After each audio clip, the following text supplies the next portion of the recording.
Assalamualaikum teman-teman, kita berjumpa lagi nih. Di bab kali ini kita akan membahas mengenai tanam paksa atau sistem kultivasi di Jawa. Dan untuk teman-teman langsung saja kita ke pembahasan ya. Selamat menyaksikan. Jadi teman-teman, tanam paksa atau sistem kultivasi atau kolonial Belanda menyebutnya kultur stelse, persaingan dengan para pedagang Inggris, perang Napoleon di Eropa, dan perang Jawa mengakibatkan beban keuangan yang berat bagi pemerintah Belanda. Dalam perkembangan ini, maka secara pihak diputuskan bahwa Jawa harus menjadi sebuah sumber pendapatan utama untuk Belanda dalam membiayai kehidupan sekaligus mencari sumber penerimaan untuk negaranya.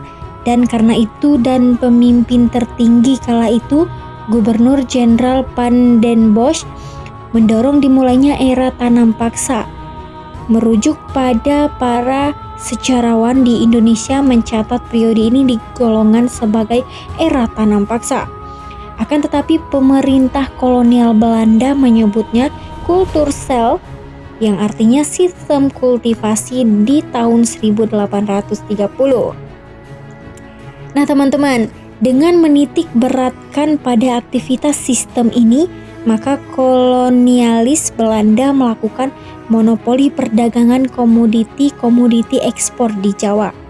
Perkembangan ini terlebih lagi membuat tindakan-tindakan yang menyesakkan kaum pribumi karena asumsi yang dibangun pihak Belanda lah yang memutuskan jenis atau jumlah komoditi yang harus diproduksi oleh para petani Jawa, sehingga menyebabkan timbulnya kemarahan petani. Sehingga secara umum ini berarti bahwa para petani Jawa harus menyerahkan 1/5 dari hasil panen mereka kepada Belanda. Sebagai gantinya, para petani menerima kompensasi dalam bentuk uang dengan harga yang ditentukan Belanda tanpa memperhitungkan harga komoditi di pasaran dunia. Di sini petani Jawa menyebabkan kerugian dasar dan kurangnya pendapatan dari hasil bumi yang dikelola karena komoditi yang diproduksi harus diserahkan ke pihak kolonial Belanda. Sehingga para pejabat Belanda dan Jawa menerima bonus bila residensi mereka mengirimkan lebih banyak hasil panen dibanding waktu sebelumnya. Maka mendorong intervensi top-down dan penindasan. Selain pemaksaan penanaman dan kerja rodi, pajak tanah Raffles juga masih berlaku. Sistem tanam paksa menghasilkan kesuksesan keuangan.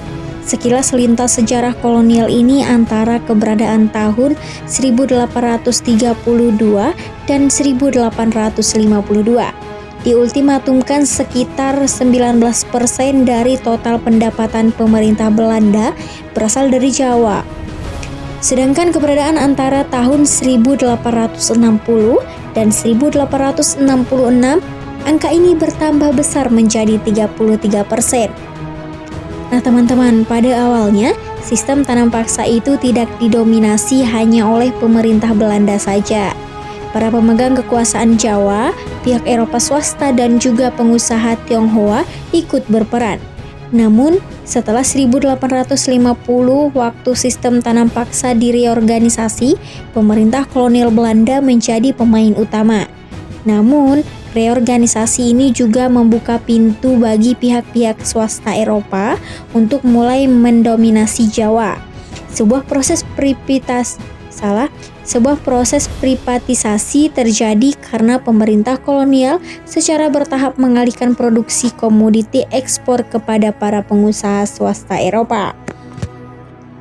Nah teman-teman, cukup sampai di sini pembahasan kali ini, dan tetap tunggukan materi-materi kita selanjutnya ke depan, dan semoga teman-teman dapat memahaminya. Assalamualaikum warahmatullahi wabarakatuh.